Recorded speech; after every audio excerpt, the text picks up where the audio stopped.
2 घंटे के बाद खून सूख गया और बदबू आनी बंद हो गई। इतनी देर इंतजार करने के बाद सभी लोगों को अब फिक्र होनी शुरू हो गई थी। सभी लोग परेशान थे और बार बार यही सोच रहे थे कि अभी तक कोई आया क्यों नहीं, क्या कोई हमारी मदद के लिए आएगा भी। इतनी देर तक इंतजार करने के बाद सभी लोग आपस में बातें करने लगे। पहले जय खड़ा हुआ और बोला, और कितनी देर तक हम किसी के आने का इंतजार करेंगे?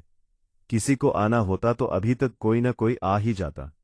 मुझे लगता है अब हमारी मदद के लिए कोई नहीं आने वाला, हम सब मिलकर यहां से भाग जाते हैं। उसकी बात सुनकर आकाश गुस्से से बोला, तेरा दिमाग तो सही है। उसने हमारी आंखों के सामने मैम को मार डाला और फिर वो उन्हें अजीब तरह से खा रहा था।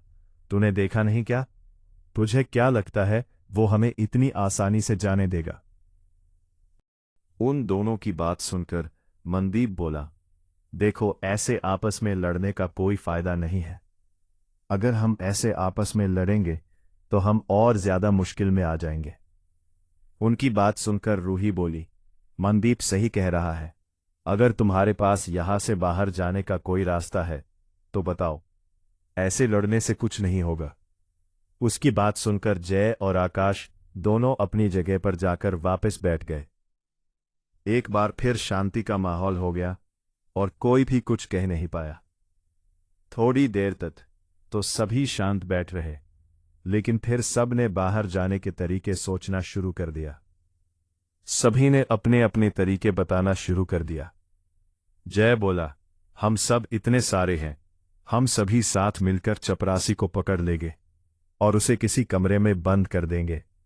वो अकेला है, अगर हम सब साथ में कोशिश करेंगे तो हम उसे पकड़ सकते हैं। उसकी बात सुनकर गौरव बोला, इसमें बहुत खतरा है।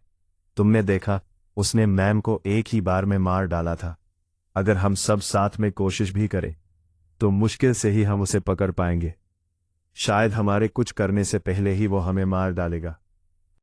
उसकी बात सुनकर आयत बोली, देखो, ऐसे बेकार के आइडिया मत दो, यहां कोई भी मरना नहीं चाहता है। उसकी बात सुनकर जय गुस्से से बोला, तो तुम्हें क्या लगता है मैं क्या मरना चाहता हूं?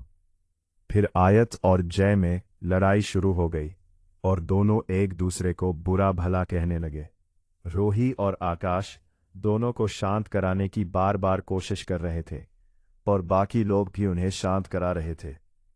उन्हें ऐसे लड़ता देख सूरज फैज से बोला, ये लोग भी ना, हम यहां फंसे हुए हैं और ये आपस में ही लड़ रहे हैं। लेकिन फैज सूरज की बात पर ध्यान न देकर दरवाजे की तरफ ही देखे जा रहा था। उसे ऐसा करता देख सूरज बोला, क्या हुआ फैज, कहीं तू भी यहां से बाहर जाने के बारे में तो नहीं सोच रहा? देख, ऐसा करना बहुत खतरनाक है।